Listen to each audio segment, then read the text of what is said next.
Next piece of art here is by Alejandro.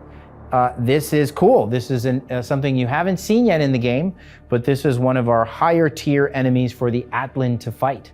So this is a Cyclops. He has a spear, an electrified spear. He shoots a beam out through his eye. He is so cool, totally heavy metal. Alejandro came to us, just a monster artist. This is an incredible piece of art that really a very, production-friendly piece of art. When I say that, it means that everything is very clearly defined.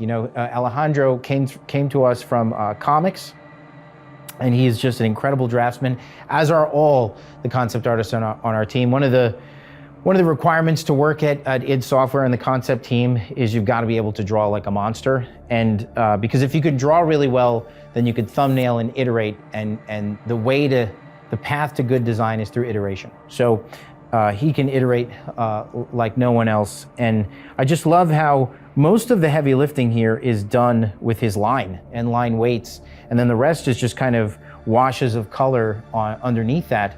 But really, if you took the color away, you could still model this asset. This image is more of a fully illustrated image, and Emerson is just a phenomenal draftsman. But this is where he took it, like a full rendering, like an oil painting.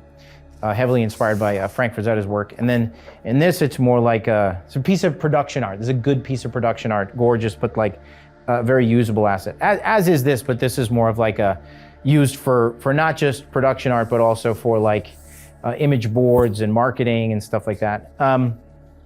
So I love that piece, and Alejandro's truly, truly talented.